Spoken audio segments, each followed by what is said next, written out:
About this time, a man and woman from the tribe of Levi got married. The woman became pregnant and gave birth to a son. She saw that he was a special baby and kept him hidden for 3 months. But when she could no longer hide him, she got a basket made of papyrus reeds and waterproofed it with tar and pitch. She put the baby in the basket and laid it among the reeds along the bank of the Nile River. The baby's sister then stood at a distance, watching to see what would happen to him. Soon, Pharaoh's daughter came down to bathe in the river, and her attendants walked along the riverbank. When the princess saw the basket among the reeds, she sent her maid to get it for her. When the princess opened it, she saw the baby. The little boy was crying, and she felt sorry for him. "This must be one of the Hebrew children," she said. Then the baby's sister approached the princess. "Should I go and find one of the Hebrew women to nurse the baby for you?" she asked. "Yes, do," the princess replied. So the girl went and called the baby's mother. "Take this baby and nurse him for me," the princess told the baby's mother. "I will pay you for your help." So the woman took her baby home and nursed him. Later, when the boy was older, his mother brought him back to Pharaoh's daughter, who adopted him as her own son. The princess named him Moses, for she explained, "I lifted him out of the water." Many years later, when Moses had grown up, he went out to visit his own people, the Hebrews, and he saw how hard they were forced to work. During his visit, he saw an Egyptian beating one of his fellow Hebrews. After looking in all directions to make sure no one was watching, Moses killed the Egyptian and hid the body in the sand. The next day, when Moses went out to visit his people again, he saw 2 Hebrew men fighting. "Why are you beating up your friend?" Moses said to the one who had started the fight. The man replied, "Who appointed you to be our prince and judge? Are you going to kill me as you killed that Egyptian yesterday?" Then Moses was afraid, thinking, "Everyone knows what I did." And sure enough, Pharaoh heard what had happened, and he tried to kill Moses. But Moses fled from Pharaoh and went to live in the land of Midian. When Moses arrived in Midian, he sat down beside a well. Now the priest of Midian had 7 daughters who came as usual to draw water and fill the water troughs for their father's flocks. But some other shepherds came and chased them away. So Moses jumped up and rescued the girls from the shepherds. Then he drew water for their flocks. When the girls returned to Reuel, their father, he asked, "Why are you back so soon today?" "An Egyptian rescued us from the shepherds," they answered. "And then he drew water for us and watered our flocks." "Then where is he?" their father asked. "Why did you leave him there? Invite him to come and eat with us." Moses accepted the invitation, and he settled there with him. In time, Reuel gave Moses his daughter Zipporah to be his wife. Later she gave birth to a son, and Moses named him Gershom, for he explained, "I have been a foreigner in a foreign land." Years passed, and the king of Egypt died. But the Israelites continued to groan under their burden of slavery. They cried out for help, and their cry rose up to God. God heard their groaning, and he remembered his covenant promise to Abraham, Isaac, and Jacob. He looked down on the people of Israel and knew it was time to act. Okay. We're diving into a story today with impossible choices, close calls, and a hero with a serious identity crisis. We're talking about the one and only Moses. And, you can't talk about Moses without talking about his origin story. It's legendary. It's practically biblical, but okay. Picture this ancient Egypt. The Israelites are enslaved, and Pharaoh's feeling a little power hungry, let's say. He decides the best way to handle things is to just get rid of all the newborn Hebrew boys. Talk about high stakes. You can practically feel the fear and desperation of the Israelites in that moment. Especially the parents, right? Yeah. So imagine you're Moses' mother. This is where things get really interesting. She hides him for 3 months.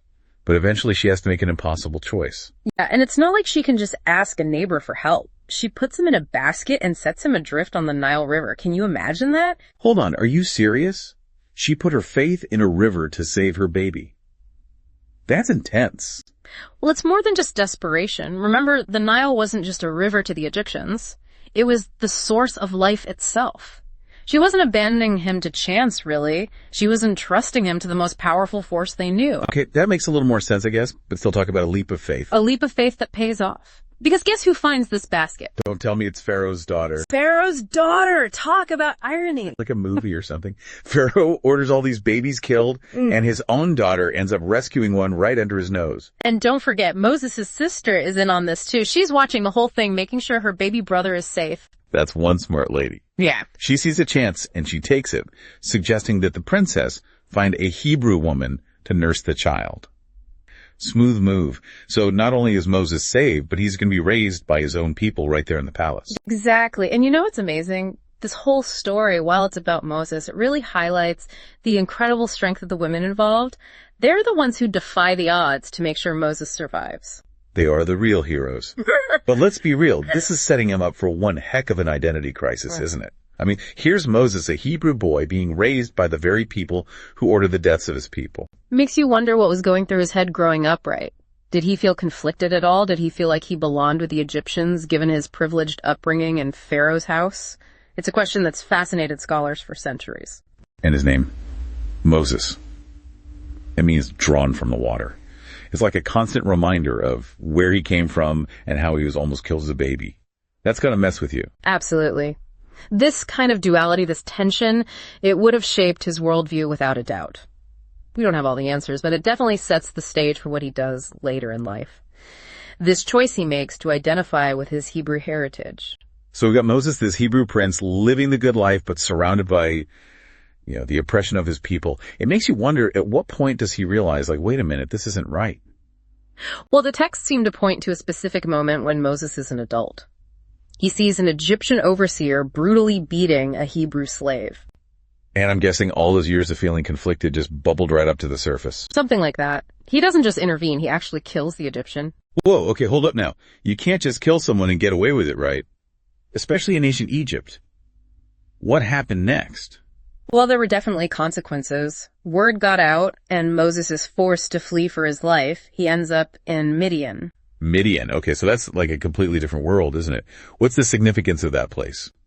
Think of it as a refuge, a place for new beginnings for Moses. It's geographically distant from Egypt, so it's a safe haven now that he's a fugitive.